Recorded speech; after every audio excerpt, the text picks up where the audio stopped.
आज पढ़ेंगे वाणिज्य गणित। वाणिज्य गणित, और ये बहुत इंपॉर्टेंट गणित है। क्यों इंपॉर्टेंट है भाई? क्योंकि देखिए आपने बहुत बार देखा होगा कि बैंक रहता है, किसी को पैसे की जरूरत है तो वो उसको ऋण दे रहा है, पैसे का हिसाब किताब रखना है, आपने किसी को उधार दिया है उसको कुछ परसेंटेज ब्याज पर दिया हुआ है। ये सब चीज़ों को हमको जानना जरूरी है कि कैसे लेन देन हो रहा है, बैंक कैसे लोन देता है किसी व्यक्ति को, ठीक है, कैसे हम लोन लेते हैं, अगर हम लोन ले रहे हैं तो उसमें कैसे हमको ब्याज देना होगा, ठीक। तो इस तरीके से जो है बहुत सारी प्रक्रियाएं जो होती हैं ये वाणिज्य गणित में आती हैं। तो ये यहाँ पर जो है ये जो संस्थाएं होती हैं जो ऋण वितरण करने वाली, आपने देखा हो कई बार होता है ना, मैसेज आता लोन आप ले सकते हैं या लोन के लिए एलिजिबल हैं, तो इन ऐसा करने वाली संस्थाएं यानी जो ऋण देने वाली संस्थाएं हैं उनकी भरमार हो रही है। और ये जो संस्थाएं होती हैं वो उपभोक्ता को अपनी शर्त के अनुसार जो है वो ऋण देती है, और जो उपभोक्ता यानी जिसको ऋण चाहिए है उससे कुछ ना कुछ जो है वो ब्याज लेती हैं और बोल देती कुछ ना कुछ आप अपना जो पैसा एक मुश्त दे देती हैं, फिर उस पैसे को धीरे धीरे करके जो है थोड़े थोड़े किस्त में बांट देती हैं और उस किस्त को फिर आप चुकाते रहिए। अब आजकल तो हर चीज़ जो है वो लोन पे मिल रहा है, पहले सामान ले जाइए, गाड़ी ले जाइए, फिर धीरे धीरे किस्त बनवा के लोन भर दीजिए। फ्रिज लेना है ले जाइए, किस्त बनवा कर लोन भर दीजिए। मकान खरीदना है, मकान लेना है, लोन ले लीजिए, इसका फिर हर महीने जो है कुछ न कुछ कितने अवधि तक के लिए निर्धारित हो जाता है, उतनी अवधि तक के लिए आप उसको दीजिए। उसमें वो कुछ न कुछ जो है वो ब्याज लगाते हैं जिसको इंटरेस्ट कहा जाता है। अब इंटरेस्ट नहीं मिलेगा तो फिर कोई संस्था आपको पैसा क्यों देगी? तो वो उनका माध्यम क्या है, कमाई का माध्यम क्या है, वो है उनका ब्याज, ठीक है। तो यहाँ पर देखो अब ब्याज दो तरीके से है, एक होता है साधारण ब्याज और एक होता है चक्रवृद्धि ब्याज, ठीक है। अब यहाँ पर साधारण ब्याज तो आप पढ़ चुके होंगे। साधारण ब्याज का फार्मूला याद है? साधारण ब्याज, साधारण ब्याज बराबर क्या होता है, इसको याद है? मूलधन गुणे दर गुणे समय बटे 100।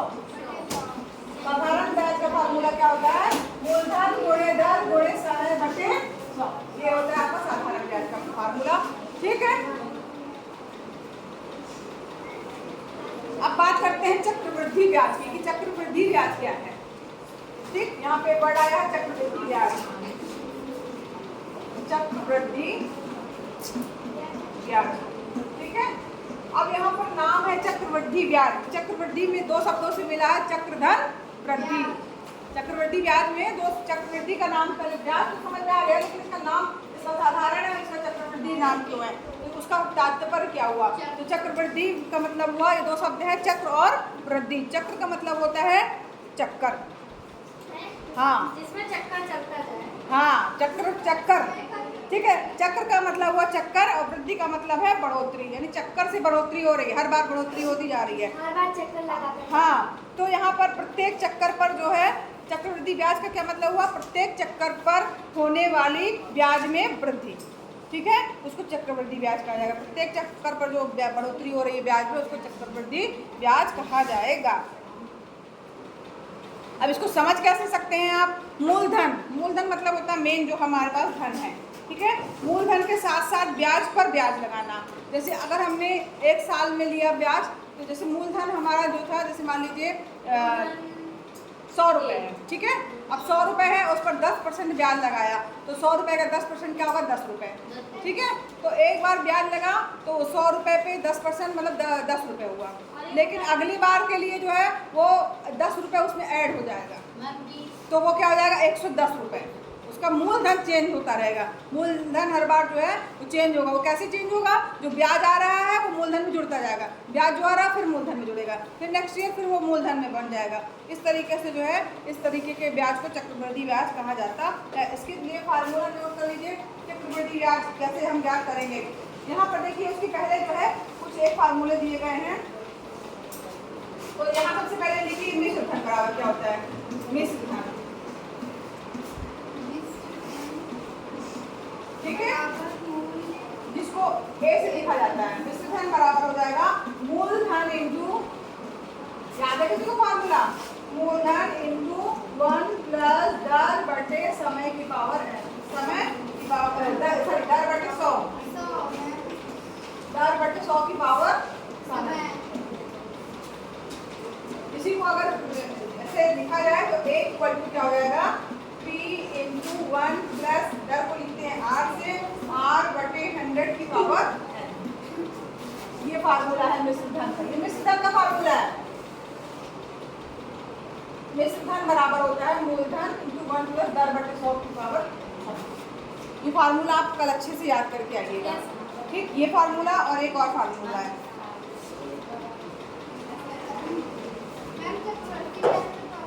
हाँ अभी बता रहे हैं ना, ये अभी एक मिश्र धन का फार्मूला बता, इसके बाद अब बता रहे हैं चक्रवृद्धि ब्याज का फार्मूला, ठीक है।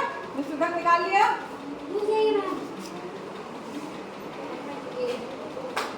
नोट कर लिया सबने? Yes ma'am. ये क्या मैम? R बटे 100 होल पावर n, n यह नहीं समय, 10 को हम R से दिखाते हैं। बुक में भी दिया हुआ है, पेज नंबर आप देखिए 247 पेज में दिया हुआ है, बॉक्स के अंदर दिया हुआ, वही नोट कर लीजिए, वही याद करना है। दोनों दो फार्मूले दिए, दोनों याद करने हैं, ठीक है।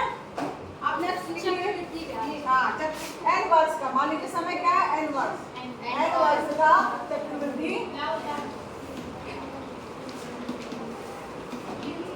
ब्याज बराबर क्या हो जाएगा, चक्रवृद्धि मिश्र धन, या एक तरह से कहा जाए जो मिश्र धन आया हमारा चक्रवृद्धि, जो मिश्र धन आया है में से जो है वो क्या क्या कर देंगे, वो हटा देंगे मूलधन। तो यहाँ पर इसको फार्मूले के रूप में अगर हमें लिखना है तो P इंटू 1 प्लस R अपान 100 की पावर n माइनस 1। चक्रवृद्धि मिश्र धन जो हमारा लगने के बाद आया है, वो उसमें से अगर मूलधन लगाएंगे तो वो हमारा n वर्ष का चक्रवृद्धि आ जाएगा। अगर यहाँ पे फार्मूला लिखेंगे सूत्र के रूप में, तो ये उसका सूत्र है। चक्रवृद्धि ब्याज का क्या सूत्र है, P इंटू 1 प्लस चक्रवृद्धि ब्याज, ठीक है, इंटरेस्ट।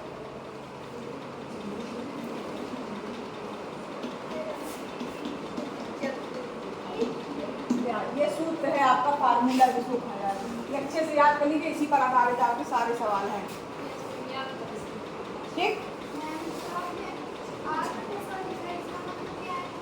दर R मतलब है रेट, जहाँ पे P क्या है, वो है आपका मूलधन, प्रिंसिपल जिसको कहा जाता है, ये है मूलधन, ठीक है। R क्या है, वो है रेट, जिसको कहा जाता है दर, ठीक। M क्या है, समय, बस। और 100 और 1 लिखा हुआ है, ये भी 1 है, ठीक है।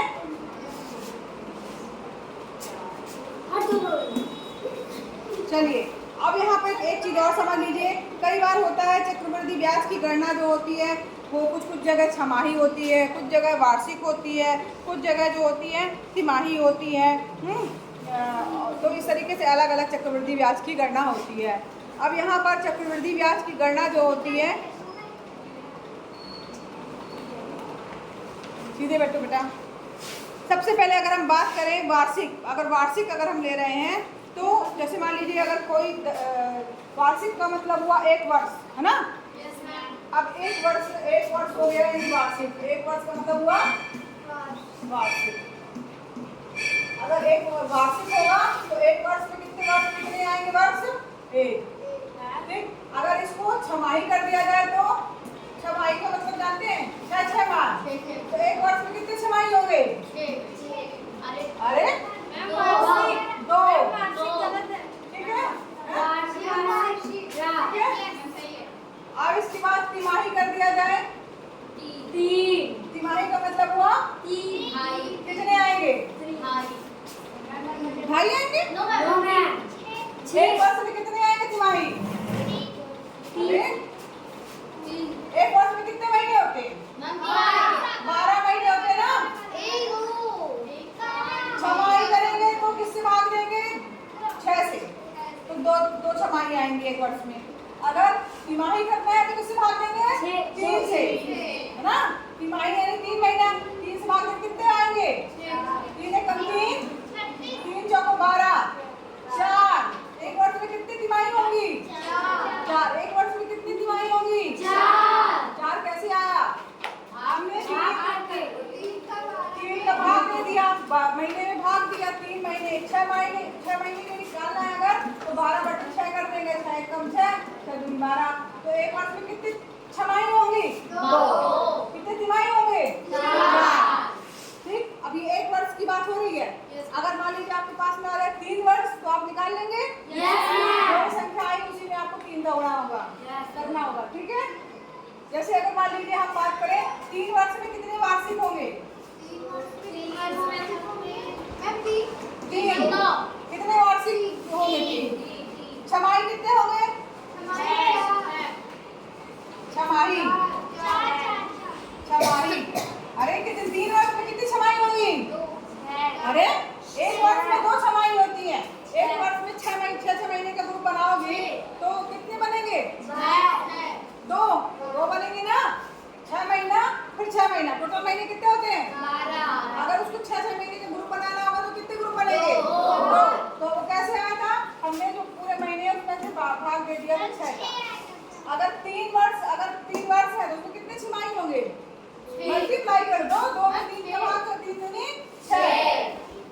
6 महीना फिर 6 महीना फिर 6 महीना फिर 6 महीना फिर 6 महीना और 6 महीना, टोटल 6 जो है वो छमाही आएगी 3 वर्ष में। अगर तिमाही की बात करें तो कितने आएंगे? तिमाही 4 गुणे 3 12 तिमाही होंगी। 3 वर्ष में 12 तिमाही होंगी। समझ में आ रहा है? आया? नोट कर लीजिए इसको। अब इसी पर आगे जो है तो आपके वार्षिक किस तरीके से निकालेंगे।